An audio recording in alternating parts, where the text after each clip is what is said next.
So hey guys, আজকে আমি তোমাদের কাছে একটা কথা শেয়ার করছি, সেটা হচ্ছে গ্যাস নিয়ে। গ্যাস এমন একটা জিনিস যে না থাকলে ভাতও খাওয়া হয় না,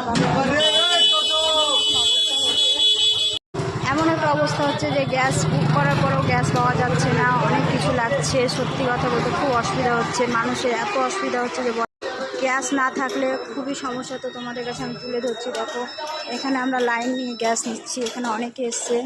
তো লাইন নিয়ে এখন তো নিয়ম করে দিয়েছে গ্যাস 1 মাস পর বুক করা। এখন নিয়ম করে দিয়েছে যে 25 দিন আগে বুক করা যাবে না। তো যাদের সিলিন্ডার আছে, কষ্ট করে তোমরা সিলিন্ডারটা বুক করে নেবে। কারণ কি, সত্যি কথা বলতে গ্যাস না থাকলে অনেক সমস্যা হচ্ছে। অনেকের বাড়িতে শুনছি বাচ্চা কাচ্চা খাওয়া দাওয়া করতে পারছে না, না খেয়ে দোকানে জিনিস কিনে খাচ্ছে। আবার দোকানে জিনিস কিনে খেতে গেলেও 100-150 টাকা।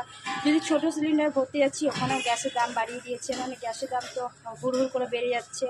কি একটা অবস্থা হয়েছে, গরিব মানুষের জন্য খুব কষ্ট হচ্ছে। যেমন আমাদের যারা উনুনে রাঁধছে তাদেরও খড়ি কিনতে যাচ্ছে, অনেক দূর খড়ি কিনতে হচ্ছে, যারা পাচ্ছে না। ছোটো এরকমও মানে আমি দেখেছি, খড়িতে রান্না করছে বাচ্চার মা, বাচ্চাটা গিয়ে ভুল করে বাচ্চাটার গিয়ে হাড়টা ঢুকে গেল। এই যে এমন হচ্ছে, এখন অনেকের অভ্যেস হয়ে গেছে গ্যাসে রান্না করতে হতে, খড়িতে যেতে পারছে না।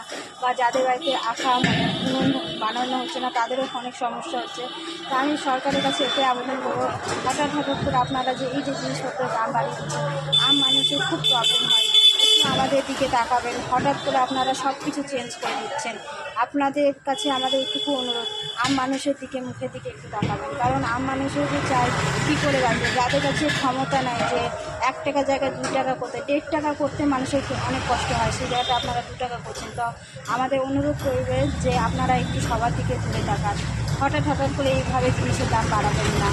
দাম বাড়িয়ে দিচ্ছেন, তারপরে মানুষের কত অসুবিধা হচ্ছে, একটার পর একটা জিনিস চেঞ্জ হচ্ছে, আর আমাদের আম মানুষের খুব প্রবলেম হয়ে যাচ্ছে। তো আমরা এটাই চাইবো যে গ্যাসের দামটা হুড় করে এখন বেড়ে গেছে, একটু গ্যাসের দাম, পেট্রোলের দাম, তারপর জিনিসপত্রের দামগুলো একটু কমান। মানুষ আমরা রোজি রুটি কামাই খাই, যে প্রত্যেক দিনের টাকা প্রত্যেক দিনে খাই। আমাদের এমন কোনো সরকারি চাকরি নয় যে আমরা মাস গেলে বেতন পাই, বা এমন কোনো কিছু নাই যে আমরা ঘরে বসে বসে টাকা ইনকাম করি, বা আমাদের প্রচুর টাকা। অনেক মানুষ আছে যাদের প্রচুর কষ্ট আছে, তারা গ্যাস কিনতে, একটা গ্যাস অনেক কষ্ট করে কিনে, লোকের বাড়িতে কাজ করে হোক, অনেক দুয়ারে কাজ করে হোক কিনে, তারপরেও হুট করে জিনিসের দাম বেড়ে যাচ্ছে। তাও যদি টাইমের মতন জিনিস পৌঁছিয়ে দেওয়া হয়, বা টাইমের মতন গ্যাস বলুন বা যে কোনো জিনিস টাইম মতন যদি আসে, তাও মানুষের শান্তি হয়। কিন্তু এখন কোনো কিছু টাইম মতন পাওয়া যাচ্ছে না। তো সরকারের কাছে একটু আবেদন রইল, একটু আমাদের দিকে ঘুরে তাকাবেন।